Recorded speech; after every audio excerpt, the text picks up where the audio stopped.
En primer lugar, retomamos nuestra actividad de conferencias mensuales con este acto, porque aunque el curso empezó con visita a CaixaForum, con el viaje anual, ahora vuelven las conferencias con este acto al Real Círculo de Labradores, a quienes agradecemos, como siempre, su disponibilidad.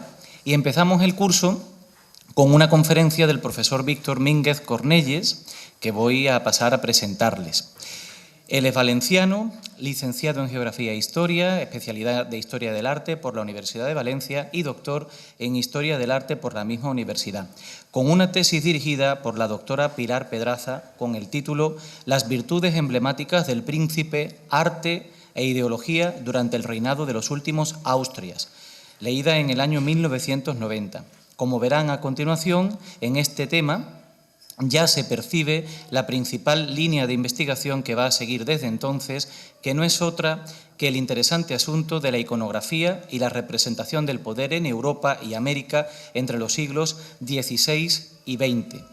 Sobre tan sugestivo objeto de estudio versan sus principales aportaciones. Solamente voy a enumerar una serie de ellas, pero son, como se pueden imaginar, muchísimas más.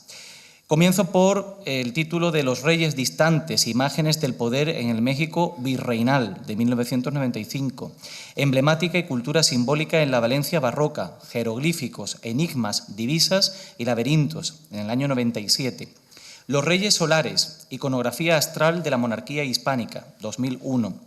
La construcción del héroe en España y México entre 1789 y 1847, en colaboración con Manuel Chust Calero. El Imperio sublevado, monarquía y naciones en España e Hispanoamérica, por el CSIC, 2004.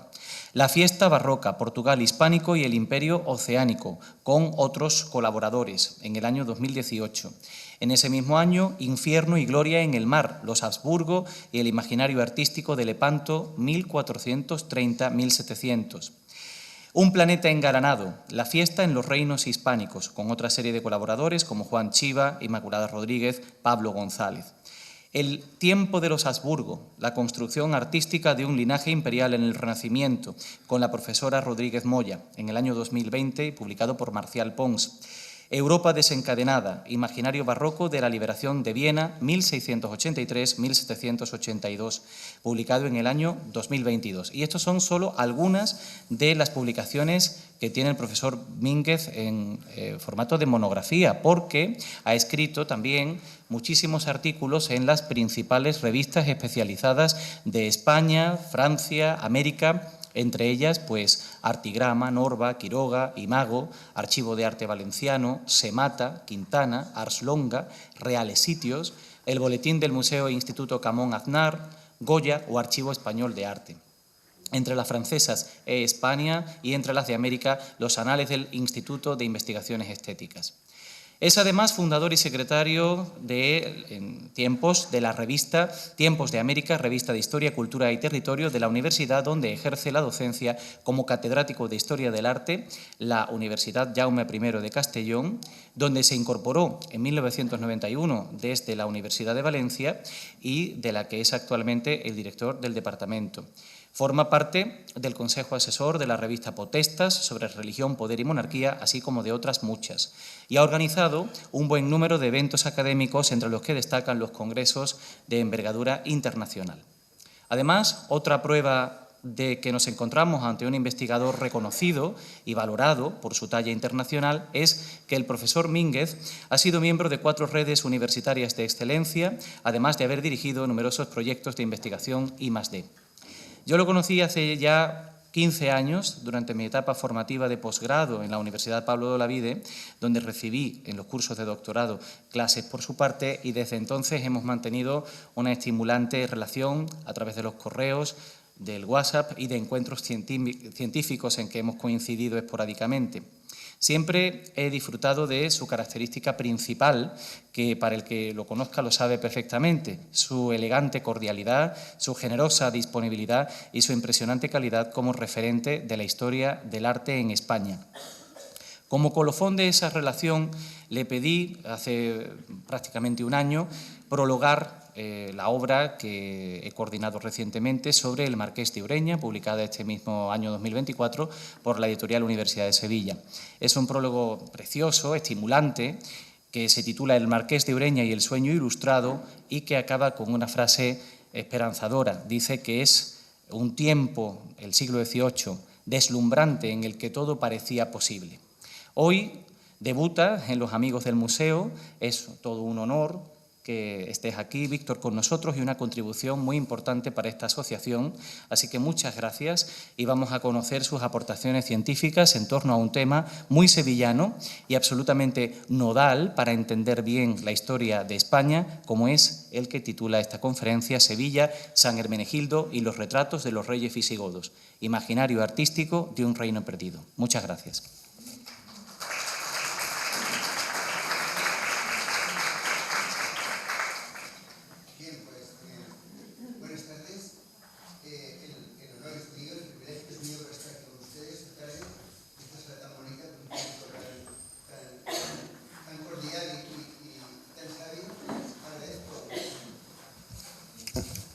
Gracias. Decía que el privilegio es mío por estar esta tarde con ustedes, con un público tan interesado. Agradezco mucho a Álvaro su invitación y sus palabras tan cordiales y tan generosas, a la asociación que me permite pasar esta tarde con ustedes y también a los colegas, amigos muy queridos que me acompañan y que van a dedicarme un rato de su tiempo esta tarde. Cuando Álvaro me pidió un tema, pensé alguna conexión sevillana inmediatamente que les pudiera interesar. Y lo que les traigo es, en realidad, una investigación en marcha. Y fíjense, en realidad...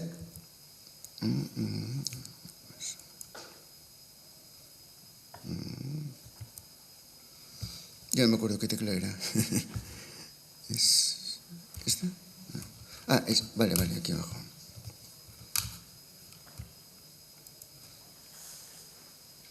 Sí, ya. En realidad, de lo que voy a hablarles es de un proyecto de investigación que está en marcha, un I+D del Ministerio, que me concedieron hace un par de años, que está todavía en fase de realización. Tengo todo el año que viene todavía para acabarlo. Y, bueno, del que tengo puestas muchas ilusiones porque creo que es un tema realmente atractivo. Verán, Álvaro ha citado un libro mío que concluí junto con mi colega Inmaculada Rodríguez en el año 90, El tiempo de los Habsburgo, publicado efectivamente por Marcial Pons, un libro que hemos escrito con mucho interés durante mucho tiempo y creemos que ha quedado bastante bien, que nos obligó a reflexionar mucho sobre la Casa de Austria y los reyes de España durante el periodo de los siglos XVI y XVII. Bueno, ese libro está acabado, pero siempre quedan cosas en el aire, preguntas que resolver. Y hubo una a mí que me despertó la curiosidad. Y explico esto para que vean cómo se me ocurrió la idea de proponer este proyecto de investigación al Ministerio. Y paso ya a explicarles cómo llegué yo a este tema. Verán, en noviembre del año 1582, el príncipe de Asturias, Felipe, hijo de Felipe II y de la reina Ana de Austria, fue el protagonista de una ceremonia en palacio. El arzobispo de Toledo presidió una ceremonia en la que se le cambió el nombre. Hasta ese momento era Felipe y pasó a llamarse Felipe Hermenegildo. Me dedico también en mi investigación al estudio de las fiestas reales, las ceremonias del poder en la corte, y yo no conocía otro caso igual de un cambio de nombre a un príncipe de Asturias. Y eso es lo que despertó mi curiosidad. Estamos viendo a la izquierda el príncipe Felipe. Recuerden, este muchacho nace en abril de 1578, es el cuarto hijo del rey, pero una serie una sucesión necrófila, van muriendo sus hermanos, hace que en pocos años sea ya el príncipe heredero de la monarquía. Y de hecho, en 1598, cuando muere Felipe II, va a heredar el imperio más grande que existe en ese momento. Va a heredar los reinos de España, Portugal, Nápoles, Sicilia, Cerdeña y todas las posesiones del imperio español. Pues bien, como les decía, él había nacido en el 78 y en el 82, con 4 años, fue el protagonista de esta ceremonia en palacio. ¿Por qué Felipe II le cambia el nombre? Bueno, pues empecé a darle vueltas sobre el tema, a buscar documentación, etcétera. Pensé, pues puede ser un capricho de anticuario. Felipe II es uno de los reyes más cultos que hemos tenido, con una formación clásica muy sólida. Pero no, evidentemente era mucho más complejo el tema. El cambio de nombre, y ahora explicaré cómo llegó a este punto Felipe II, y en esto tuvo mucho que ver Sevilla, se obedecía a una estrategia de la monarquía hispánica que consistía en reivindicar la antigua realeza visigoda desaparecida muchos siglos antes. Y ese proyecto reivindicativo de los visigodos que emprendió Felipe II no concluyó con él, sino que estuvo presente durante todo el siglo de oro español. Aquí a este lado tenemos al príncipe don Juan José de Austria, hijo bastardo de Felipe IV, ministro valido de Carlos II, y este cuadro que está en las descalzas reales, que es un retrato de aparato, pueden ver que abajo, bueno, casi lo oculto yo, pero abajo lo identifica con San Hermenegildo, es decir, esa identificación de los reyes, de los príncipes de la Casa Real con San Hermenegildo fue constante en el siglo de oro. Bueno, para entender esta estrategia, hemos de tener en cuenta que desde en torno hacia 1580 hasta, como digo, hasta 1700, y luego veremos cómo también se prolonga durante el cambio dinástico, los Habsburgo hispanos hicieron de la realeza visigoda, desaparecida con la invasión musulmana en el 711, hicieron un espejo en el que proyectar su propio proyecto político. Un neogoticismo, es decir, recuperar ese modelo visigótico para defender su propio concepto de lo que era el Estado moderno que ellos estaban construyendo. Sin embargo, también tengo que decir que este neogoticismo no fue el primero, ni mucho menos. Ya hubo otro antes, y también hablaré de él durante la conferencia. En los siglos XI y XII, en pleno proceso de reconquista, primero el reino de Asturias, luego el reino de León, luego ya el reino de Castilla, también recuperan ese modelo político de la realeza visigoda para legitimar su avance hacia el sur, su guerra contra las taifas y contra los imperios almohades y almorávides. Evidentemente, Felipe II recuperó a los visigodos en otro contexto. Ahí se trataba de legitimar no ya una expansión contra los musulmanes, sino un Estado centralizado, un Estado unificado peninsular y un Estado militante y católico. Tanto en el siglo XI y en el siglo XII, como luego en el siglo XVI y XVII con los Habsburgo, las fuentes fueron las crónicas medievales. Y la legitimación que justificaba todo este montaje, todo este artefacto ideológico, fue la continuidad dinástica entre los reyes visigodos y, primero, los reyes asturianos y luego los Habsburgo.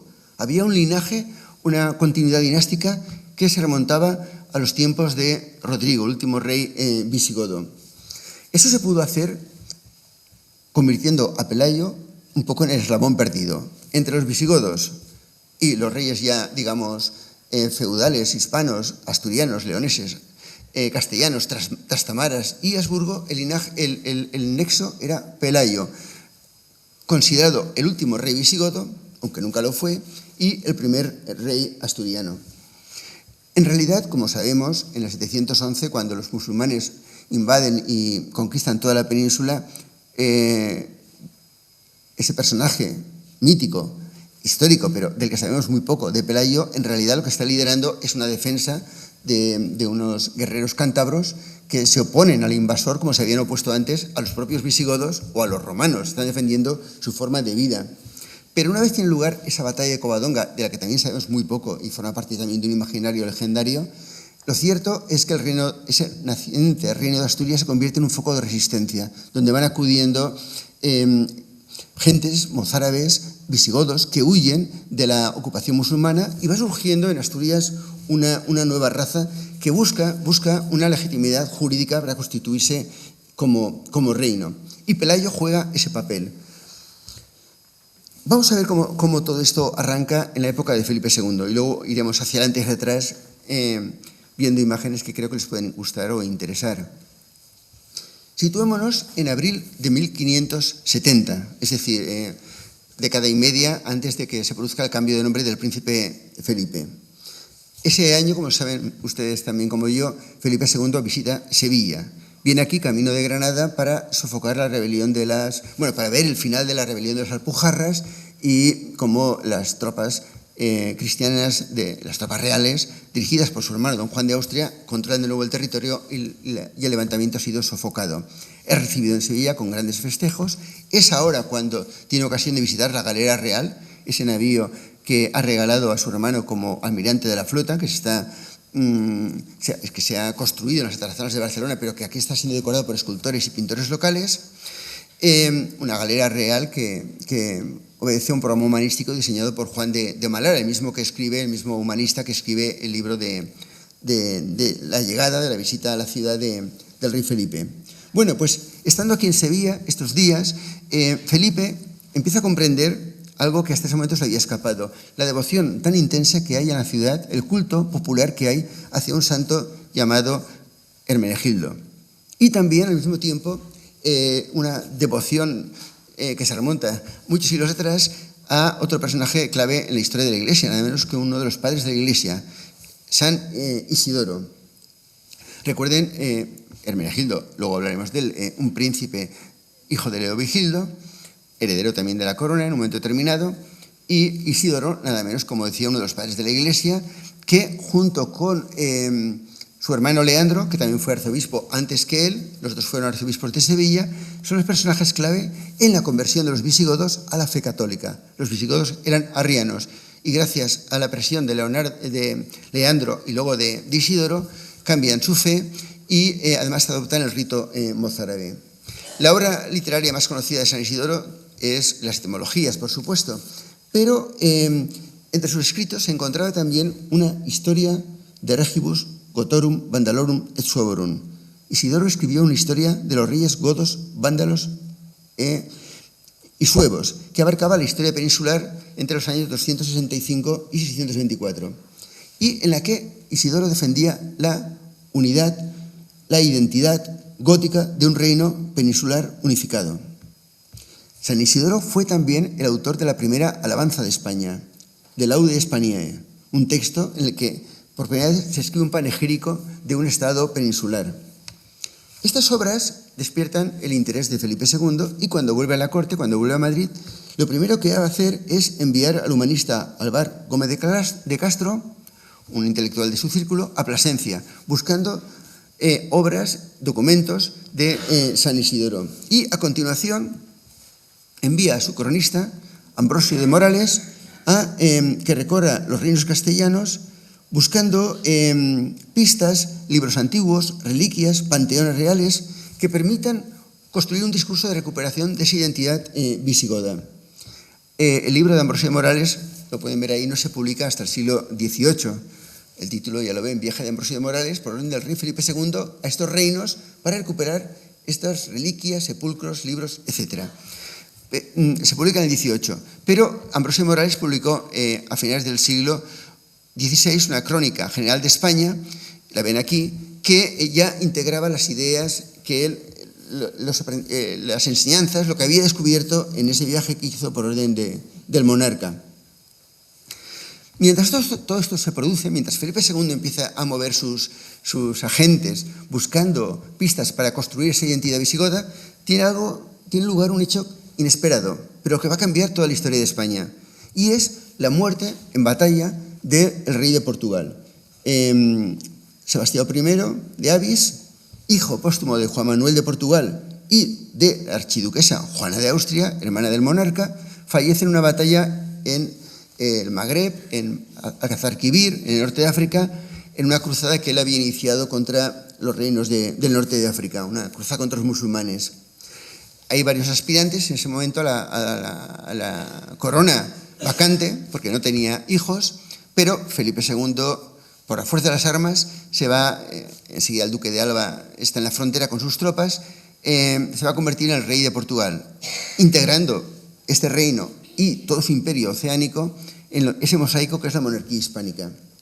Además de la fuerza de las armas, Felipe II buscó también muchos argumentos jurídicos para explicar a las demás naciones de Europa que él era el legítimo heredero del rey fallecido.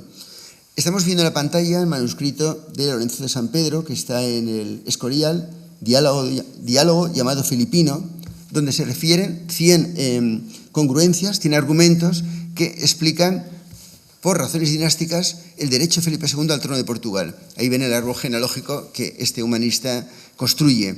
Y como ven abajo pone descendencia de los reyes godos. Según este humanista, Felipe II tendría vínculos nada menos que con Chindasvinto, uno de los monarcas cuyo reinado fue más fecundo en el siglo VII de nuestra era.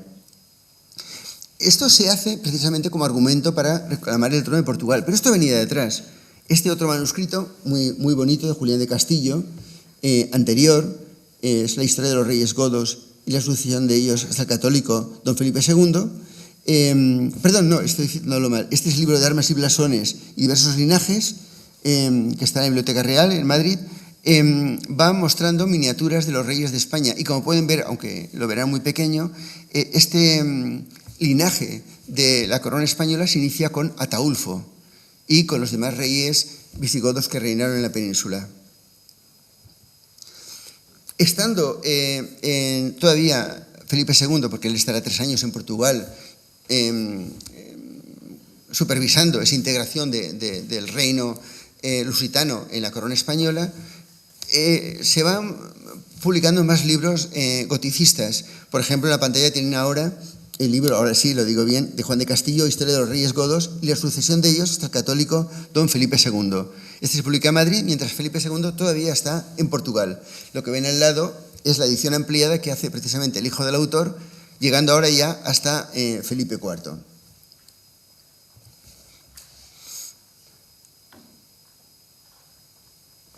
Y llegamos al año en el que Felipe II decide cambiar el nombre de su hijo. Ese año tiene lugar un hecho muy importante.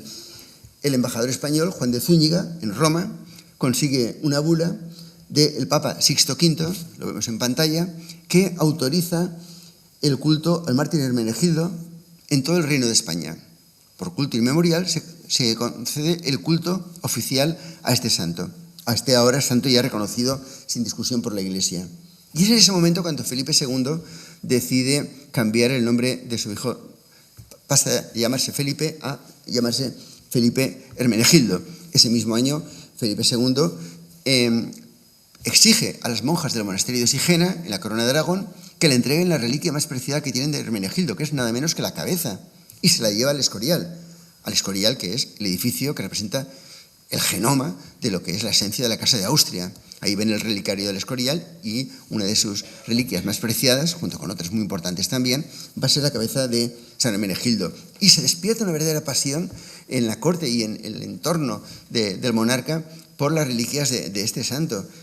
Fíjense, estamos viendo en la pantalla ahora al religioso cisterciense Hernando de Aragón, que es arzobispo de Zaragoza, un hijo ilegítimo, nieto ilegítimo por su padre de nada menos que el rey católico, y es arzobispo de Zaragoza.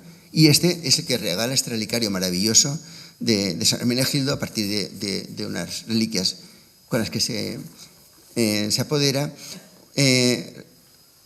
Regala este relicario a la ciudad de Zaragoza y hoy en día lo podemos ver en el Museo de la Catedral. Seguimos adelante, fíjense.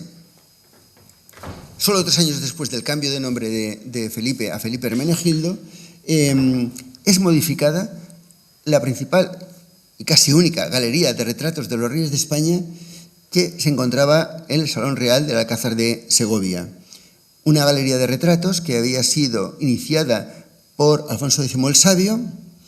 En ese momento la galería enlazaba efectivamente a los reyes godos, a don Rodrigo, con el padre de Alfonso X el Sabio, con Fernando III el Santo. Luego esa serie fue ampliada por Enrique IV, añadiendo más personajes, incluso aparece el Cid también. Y ahora Felipe II ordena al nuevo cronista, ahora es Esteban de Garigay, que desmonte toda la galería que reubique las piezas, que elimine unas y que quite otras. Hay todo un rediseño dinástico de lo que es el linaje de los reyes de España. El principal cambio, porque atañe a nosotros, es que elimina la figura de Rodrigo, de Rodrigo, un rey visigodo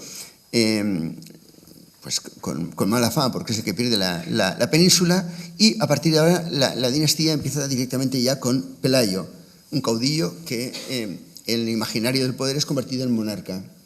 Esa sala dinástica, como saben, ardió en el siglo XIX, pero conservamos imágenes de cómo fue gracias a la serie pintada por Hernando de Ávila, este libro de retratos, que es muy conocido, y también al libro también de dibujos policromados que hizo el pintor José Abrival, un discípulo de José de Madrazo, que nos dejó un testimonio de cómo era toda esa galería de retratos regios antes del incendio del siglo XIX. Ahí estamos viendo la reconstrucción que hoy en día se puede visitar en Alcázar. Fíjense, la estrategia goticista de Felipe II sí es intensa. Recuperación de reliquias, búsqueda de documentos, reubicación y reordenación de todo lo que es el linaje de la monarquía hispánica y, finalmente, una edición global de todas las obras que tengan que ver con esta cuestión.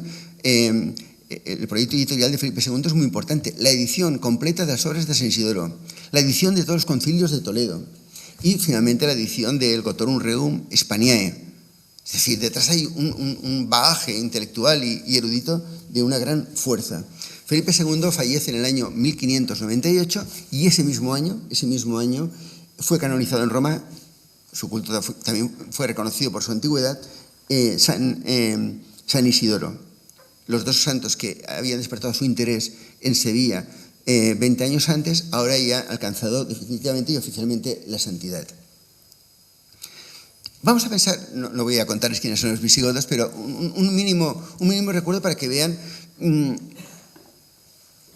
qué coyuntura se produce para que un pueblo nómada, un pueblo más allá de las fronteras del Imperio Romano, se convierta en imagen de poder, en alternativa, en espejo del proyecto político de Felipe II. En un minuto, recuerden, los visigodos proceden, según los especialistas, yo no lo soy, de Escandinavia, y parece ser que en torno al año 100 a.C., habrían cruzado ya el Báltico. Según los datos arqueológicos, básicamente se supone que hacia el año 20 estarían ya ocupando las llanuras de la desembocadura del río Vístula. Ahí se quedan un tiempo, Gotislandia, hasta que hacia el siglo III bajan hacia el sur y se instalan en las tierras de Sarmatia. Ahí es cuando entran en contacto con las fronteras del Imperio Romano, con otros pueblos como los dacios, los germanos. Empiezan las guerras contra los romanos, asaltos a la frontera, son rechazados muchas veces y se produce un proceso de mestizaje muy interesante. Esa proximidad con los romanos es lo que les lleva, en un momento determinado, a convertirse al arrianismo. Y la Biblia es traducida a la lengua goda a partir de finales del siglo III.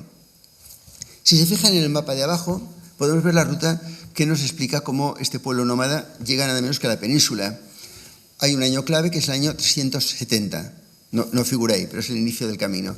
En el 370 aparecen en la escena, digamos, política militar, los hunos de Atila, un pueblo nómada que viene de las estepas centrales y que empuja a los pueblos bárbaros que hasta ese momento habitaban las fronteras del imperio. Los godos invaden el imperio en el año 376, son evidentemente atacados por las legiones romanas y en el año 378 se produce lo impensable. Los godos vencen en la batalla de Adrianópolis a las legiones romanas. A partir de ese momento se van introduciendo en el imperio y en el año 410 uno de sus caudillos, Alarico, al frente de un conglomerado de pueblos, de esclavos fugitivos, de gente que la ha seguido en el camino, toman Roma. Y es a partir de ese momento cuando los godos tienen una identidad propia. Son los seguidores de Alarico, los conquistadores de Roma. Son convencidos por el poder romano de que dejen la ciudad y se instalen en el sur de Francia. Y ahí es donde crean su primer reino, el reino de Tolosa. Y desde ahí se extienden por la península. Alcanzan su apogeo ya, como saben, precisamente con el padre de Leovigildo, ya en el siglo VI, con el padre de Hermenegildo, con el monarca Leovigildo, ya a finales del siglo VI. Son una monarquía electiva, no hereditaria, ya no son un pueblo nómada, son un pueblo arriano y diseñan toda una estrategia de, los especialistas que han estudiado esto lo han explicado muy bien, Dimitatio Imperi.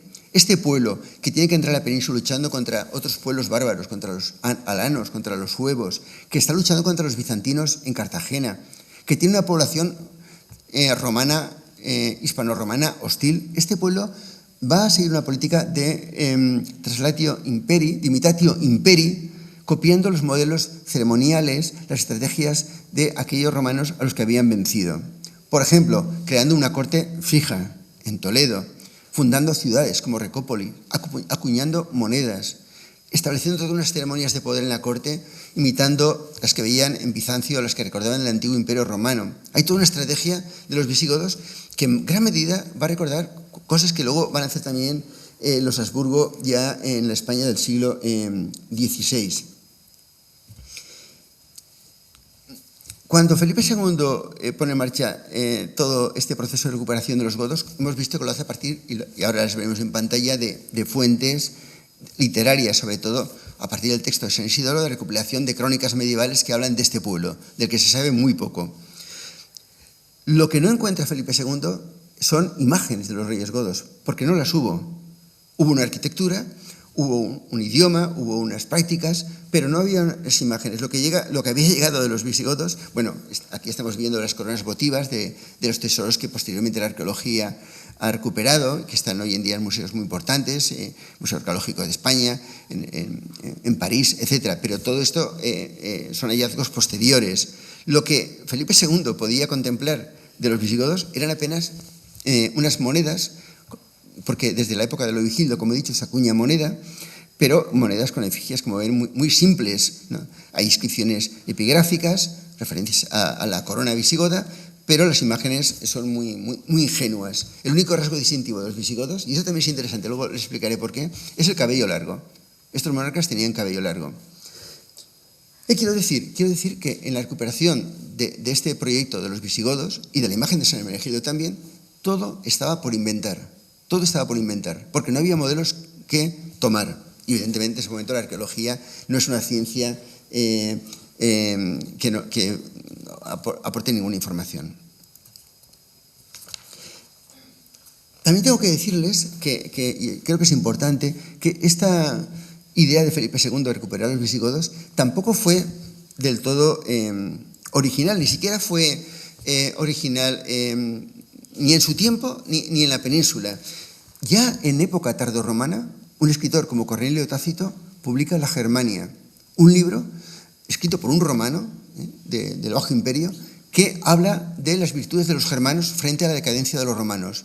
Un libro que es recuperado por los humanistas en el Renacimiento y que también va a ser utilizado políticamente por un antepasado de Felipe II, por Maximiliano, su bisabuelo, si no recuerdo mal.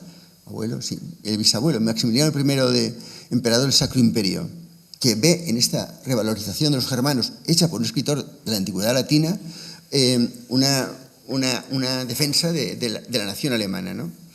Y son otros textos. Al lado estamos viendo un manuscrito de otro escritor, Jordanes, un escritor del siglo VI, que también habla de las virtudes de los pueblos bárbaros. Y digo que lo que hace Felipe II no es original ni siquiera en lo que es la Europa de la época, porque otras naciones están haciendo algo parecido. El último libro que estamos viendo aquí, el Gotorum Suevonum, es un texto que publica en 1554, antes que Felipe II inicie todo este proyecto, Olaus Magnus. Este escritor recupera textos de su hermano, que es historiador y arzobispo sueco, y lo que construye en este relato es una historia de los reyes de Suecia, para poner en valor la monarquía escandinava, pero también enlazándola con los reyes, va más lejos. Él arranca la monarquía sueca con Noé y con Magog, pero en medio de todo ese linaje mítico aparecen los reyes godos, que recordemos tenían un origen escandinavo en tiempos anteriores a nuestra era. Les pongo brevemente, no quiero cansarles con textos, pero también imágenes de libros que ayudaron mucho a construir todo este imaginario godo, toda esta recuperación goda en la España medieval y en la España moderna.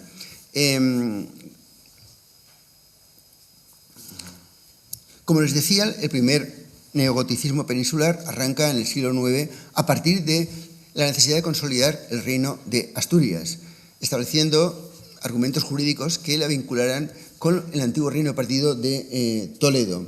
Y eso pasa ya en los reinados de Ordoño I, Alfonso III, reyes asturianos.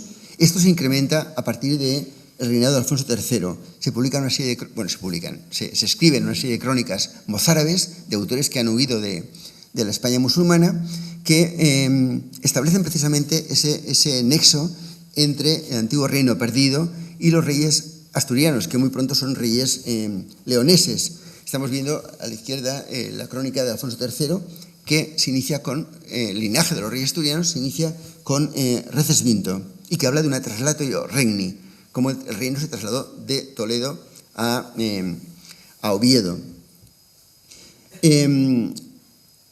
Y a un rey leonés, recuerden, Fernando I de León, es el que en el año 1063 ataca Sevilla, ocupa durante un breve tiempo la taifa de la ciudad de Sevilla y se lleva los restos de San Isidoro, llevándolos a la colegiata de León, que pasará a llamarse colegiata de San Isidoro, convertida nada menos que en el panteón real.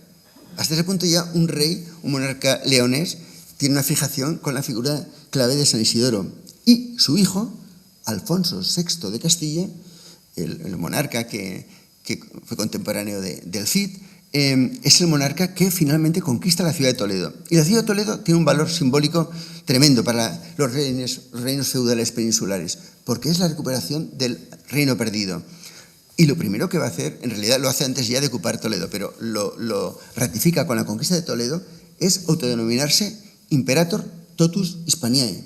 Es el rey de todos los hispanos, como sus antiguos, míticos antepasados visigodos.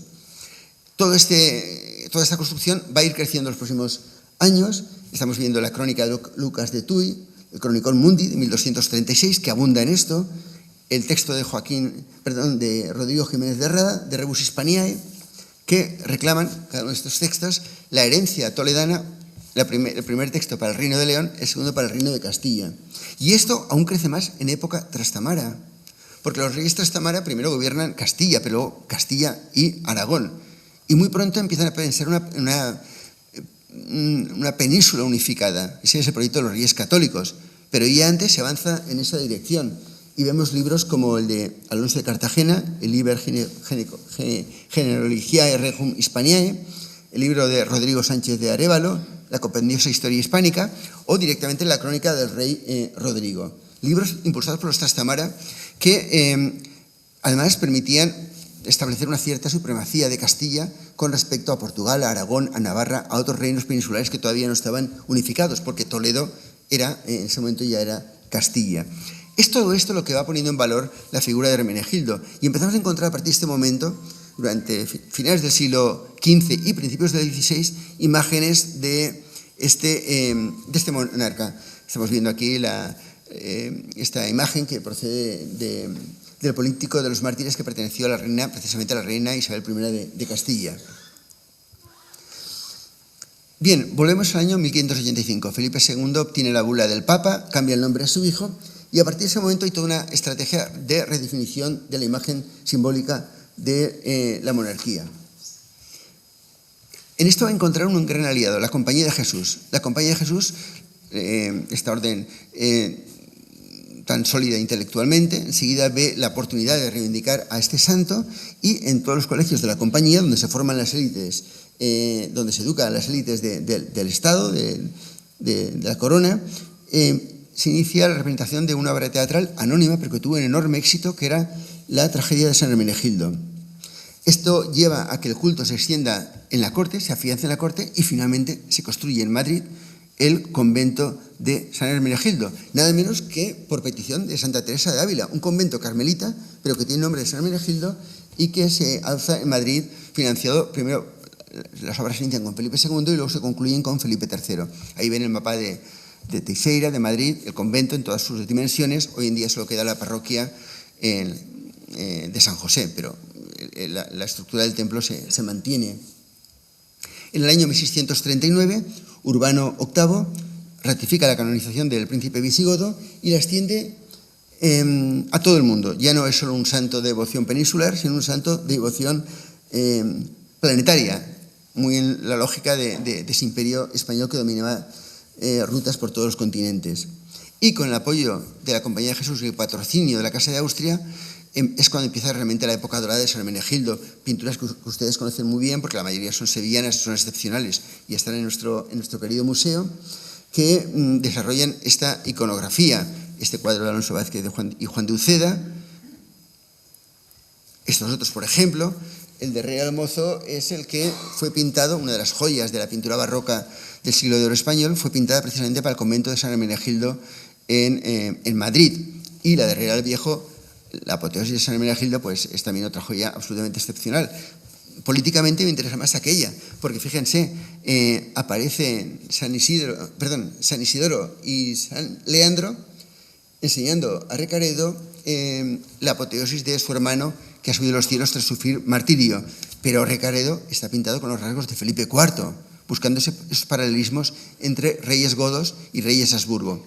Y otra versión de Valdés Leal sustituye a Felipe IV por Carlos II. Felipe III hereda esta pasión de su padre por los visigodos. Se llamaba Felipe Hermenegildo. Y la prueba la encontramos de nuevo en Sevilla, cuando llega aquí a Sevilla en 1528 y se encuentra la Galería de los Reyes Reales, esta sí conservada, original en el Alcázar Real, que también conocen ustedes también. Esta galería, iniciada por Juan II de Castilla, ordena incorporar retratos de su familia. Se incorporan ahora los retratos de Carlos V, de Carlos V, Felipe II y Felipe III. Y eso permite establecer ese nexo dinástico entre los reyes visigodos y los reyes de la Casa de Austria. Y esto va a ir a más.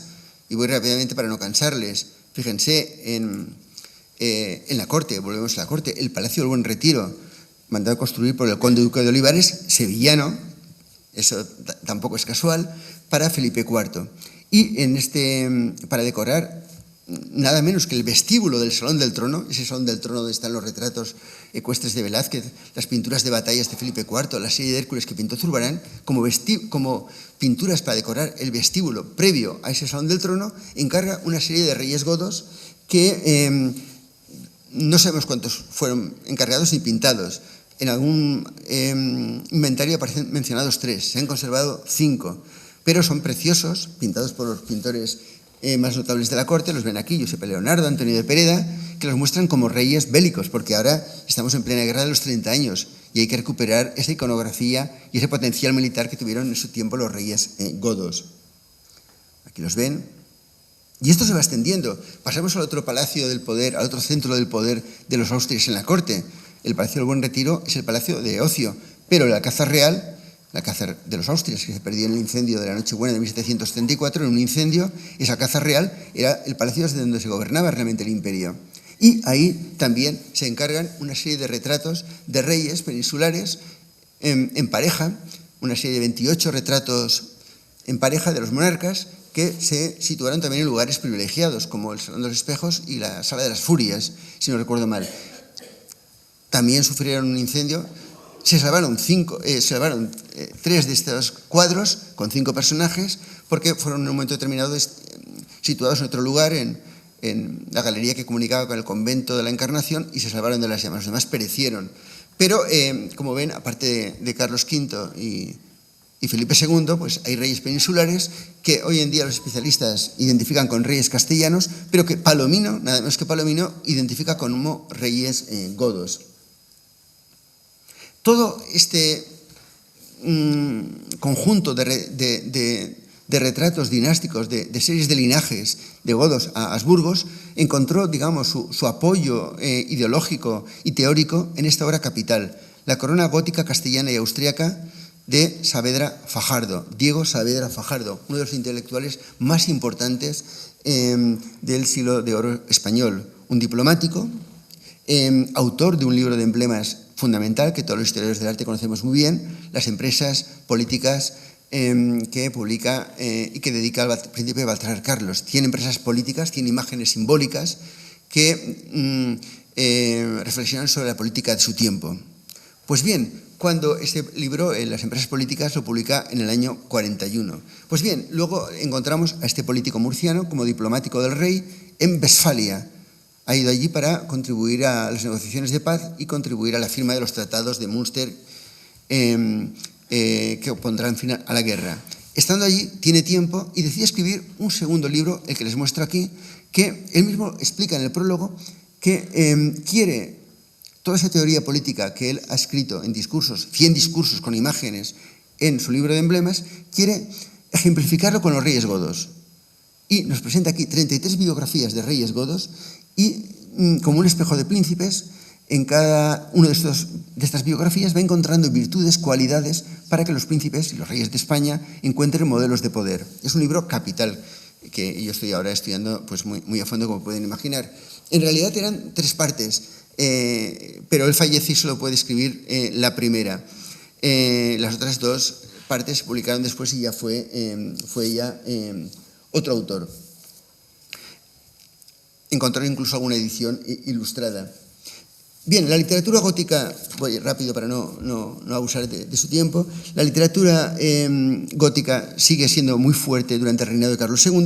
Tengo muchos libros que citar, pero pongo solo un ejemplo, nada menos que Sor Juana Inés de la Cruz, la famosa monja jerónima, digamos la pluma más ilustre de la Nueva España, y nos vamos a tierras americanas para que vean la potencia de toda esta construcción política.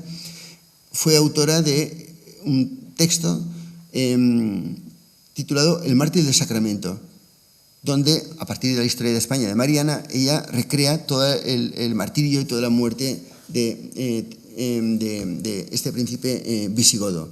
Bueno, pues toda esta literatura evidentemente también tiene su proyección en las imágenes, y es muy interesante ver cómo se proyecta, más allá de las series dinásticas en los palacios que estamos viendo, en las estampas, en los grabados, porque al final los palacios los visitaban unos pocos privilegiados, pero son las estampas que circulan por todas las ciudades, reinos, continentes del imperio, las que distribuyen toda esta construcción ideológica.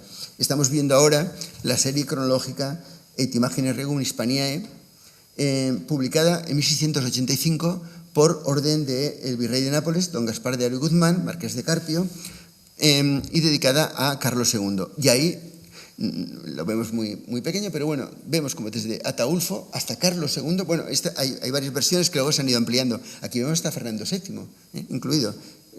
Los Borbones están incorporados. Pero fijémonos en estos detalles, donde podemos ver efectivamente cómo la serie empieza con Ataulfo, Sigerico, etcétera, y cómo en un momento determinado se prolonga con los Habsburgo.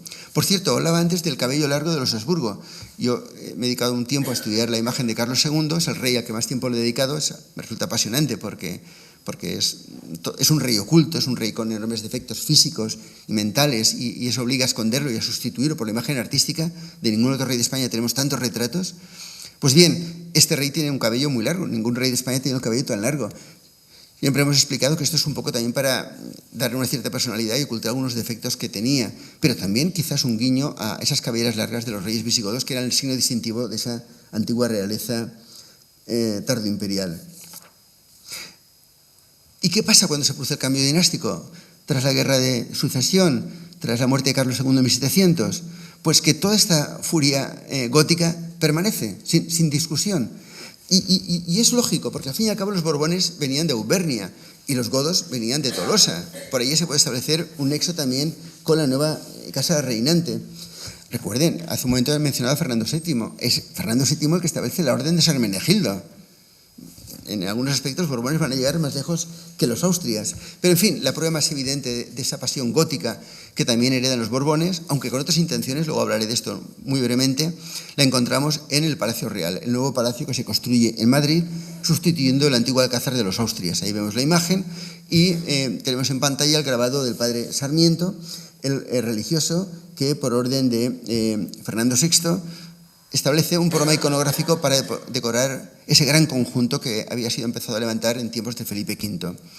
El padre Sarmiento diseña un programa iconográfico de más de 90 esculturas de tamaño grandioso para situarlas en las cornisas del palacio. En realidad luego fueron más, fueron 112. Y ahí, de una forma realmente impresionante, estableció todo el linaje de los reyes de España, godos, asturianos, leoneses, castellanos Habsburgos y Borbones. Omite navarros, aragoneses y portugueses, por supuesto musulmanes, evidentemente también. Pero incluye, en cambio, reyes suevos.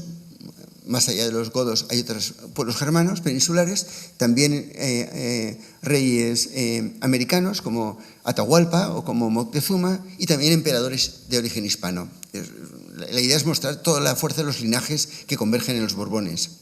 Bueno, pues estos reyes visigodos estuvieron en el ático del palacio, aunque no nos quede ninguna imagen de ello, hasta que Carlos III, por cuestiones estéticas, probablemente pues, mandó ocultarlos en los almacenes del palacio, en los áticos del palacio. Y ahí estuvieron casi un siglo, hasta que en el siglo XIX ya son dispersados. Y bueno, de entre ellos, de entre estas 100 figuras, más de 100 figuras, pues hay 33 reyes godos, muchos de ellos hoy en día en la Plaza de Oriente, otros en el Parque del Retiro. Elías Tormo, el gran historiador del arte que inició nuestra profesión en nuestro país, pues bueno, dedicó mucho tiempo en aquella época, ¿no?, a principios del siglo XX, a seguirles la pista, a identificarlos, a localizarlos y a ponerlos en valor. También este tiempo de los Borbones, este tiempo de decoración gótica del Palacio Real, cuenta con un apoyo, digamos, teórico. Se publica en el siglo XVIII, en 1782, estoy leyendo, este libro bueno, lo escribe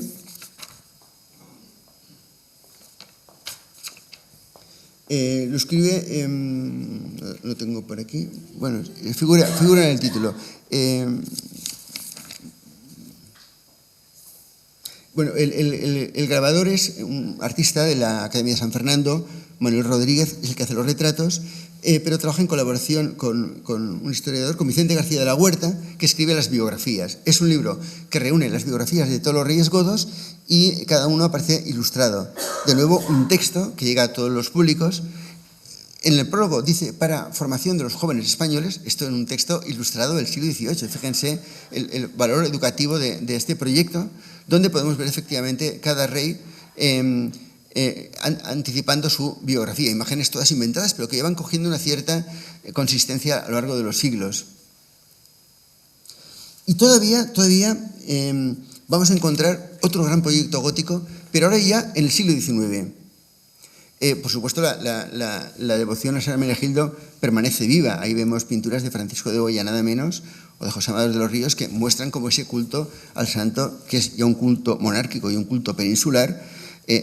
Lo cierto es que ya antes de que Felipe II se interesara por San Hermenegildo en Sevilla, ya en Santiago, en Toledo, en otros territorios medievales ya había culto a San Hermenegildo, pero es a partir de la recuperación del San Hermenegildo sevillano y de su proyección en la corte cuando éste se extiende, como decía, por el Estado y por la corona y por todo el imperio.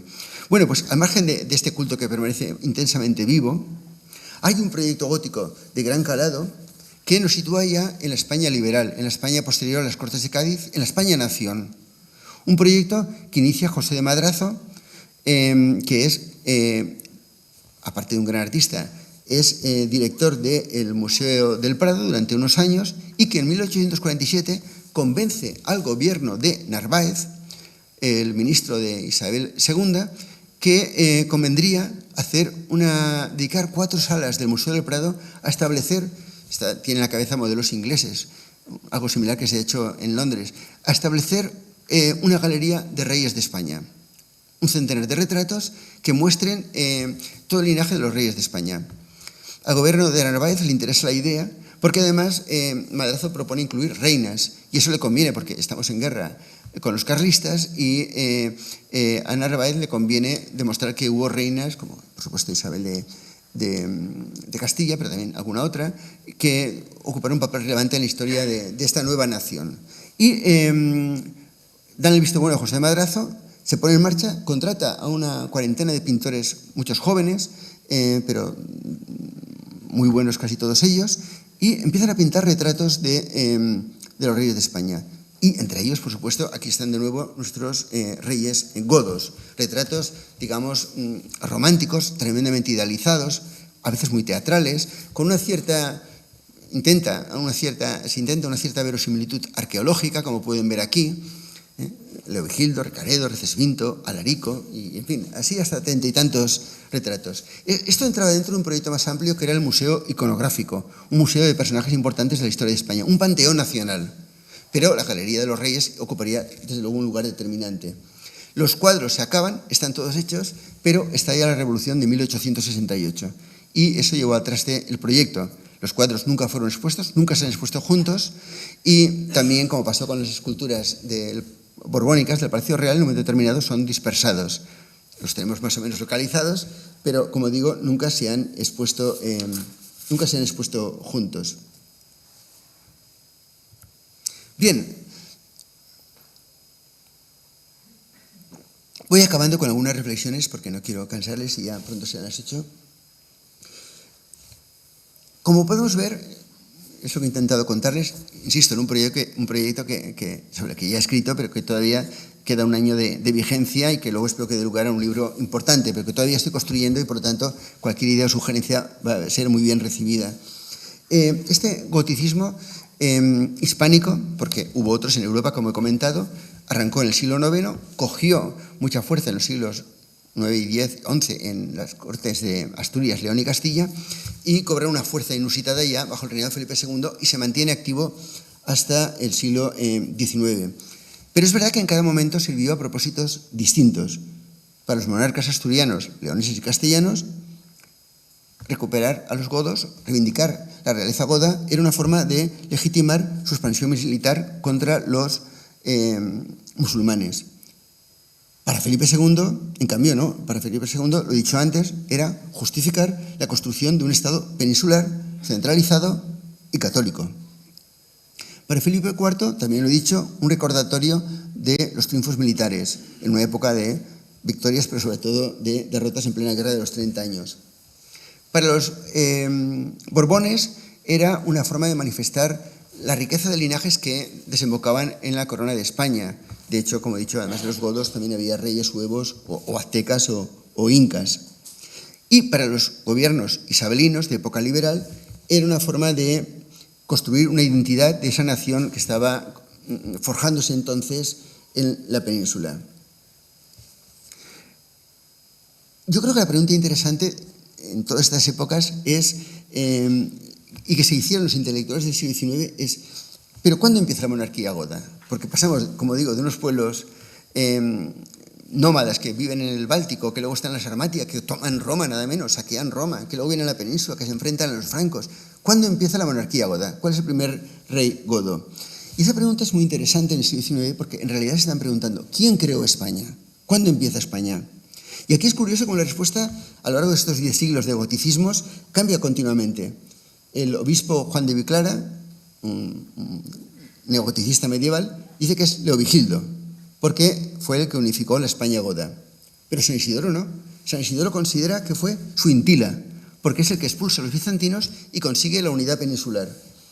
Sin embargo, hemos visto que la mayor parte de las series pintadas empiezan precisamente con Ataulfo. Ataulfo es el rey que trae a los godos desde Tolosa a la península y muere asesinado como todos los reyes, casi todos los reyes godos. El Morbus Gotorum, casi todos ellos mueren asesinados. Él muere asesinado en Barcelona. Pero Saavedra Fajardo, el intelectual más brillante del siglo de oro, dice que el primer monarca godo peninsular es Alarico, que nunca llegó a la península, que se quedó en Roma. Y Manuel Rodríguez, este otro libro clave del siglo XVIII, se remonta nada menos que a Tanarico, que ni siquiera salió de Constantinopla. Hemos visto como la crónica de Alfonso III habla de Recesvinto, el manuscrito de Lorenzo de San Pedro habla de Chindasvinto. No hay un acuerdo de cuándo empieza la realeza goda. ¿Por qué Felipe II se interesa tanto con Hermenegildo?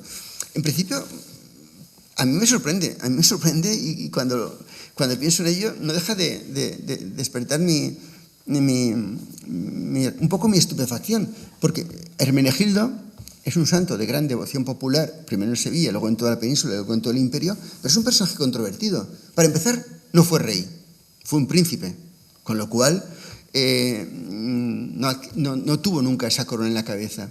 Y, en segundo lugar, recuerden la historia de San Hermenegildo, se rebela contra su padre. Es decir, es un mártir del catolicismo, pero también puede ser considerado un traidor.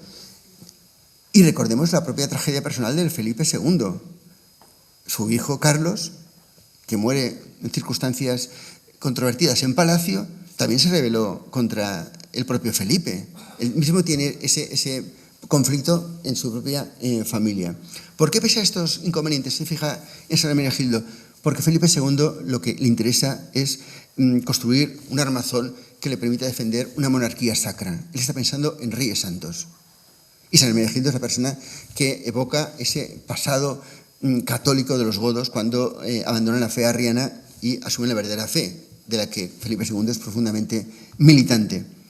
Recuerden que luego también, ya en tiempo de Felipe IV y luego Carlos II, la obsesión alcanzará a Fernando III el Santo, santo sevillano también, que será canonizado ya durante el reinado de Carlos II. La necesidad de construir un linaje sacro de reyes santos. Aparte de eso, y concluyo ya, yo creo que las propias experiencias personales de Felipe II fueron las que empujaron en esta dirección de poner en marcha todo este artefacto de reivindicación gótica que, visto en conjunto, realmente abruma un poco. 3 circunstancias, y con esto acabo. Primero, Felipe II ha cerrado y ha apoyado y ha manipulado y ha participado en el Concilio de Trento, que concluye en 1563, un concilio importantísimo para la Iglesia de Roma porque supone una reafirmación frente a las reformas y un nuevo punto de partida, como Recaredo, el Concilio III de Toledo, igual, el concilio en el que Recaredo abandona la fe arriana y inicia un nuevo tiempo de la Iglesia católica peninsular. Segunda circunstancia, Felipe II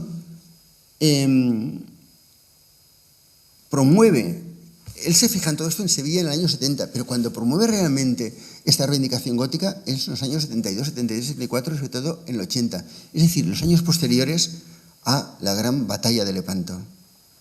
Felipe II ha venido a Sevilla a sofocar la rebelión de los Alpujarras, a sofocar la rebelión de los moriscos apoyados por el Imperio Otomano. Hay genízaros luchando en las Alpujarras. Una rebelión que no está en tierras lejanas, está a pocos cientos de kilómetros de la corte. Es decir, la guerra continúa, la guerra contra los musulmanes continúa. Y tercero, gracias a Lepanto, Felipe II se puede reivindicar como el legítimo heredero de los godos en cuanto que él vence finalmente, venga ese honor perdido de los godos que fueron barridos por una invasión musulmana en el 711. Se perdió el reino, se perdió la capital, han sido siglos de lucha, pero Felipe II finalmente, en una batalla decisiva, en Lepanto, octubre de 1571, ha vencido a otomanos y berberiscos y puede ser presentado como paladín de la cristiandad. Yo me he dedicado mucho tiempo y ahora estoy preparando otro libro a estudiar este artefacto iconográfico visual que fue la batalla de Lepanto. Es uno de los mejores, más bien tramados artefactos propagandísticos de la Contrarreforma. Bueno, pues todo esto, que tiene vida por sí sola, es verdad que tiene una conexión muy importante con esa reivindicación visigoda en cuanto que Lepanto cierra una etapa de un milenio. Se perdió la península por los musulmanes en la invasión del 711 y con Felipe II se cierra esa etapa y el imperio alcanza su máximo apogeo, su máxima expansión bajo una fe y bajo un estado centralizado. Bueno, pues esto es lo que ahora les puedo contar. Si me invitan dentro de 2 o 3 años, a lo mejor lo cuento un poco mejor o con más elementos, o a lo mejor he cambiado alguna conclusión. Pero estoy encantado de haber compartido con ustedes estas ideas y que me hayan escuchado. Muchas gracias por acompañarme. Gracias.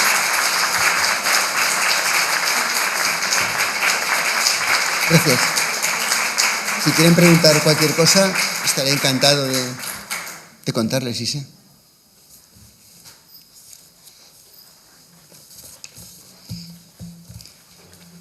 Y si no, pues muy agradecido a todos ustedes y nos veremos en otra ocasión. Gracias.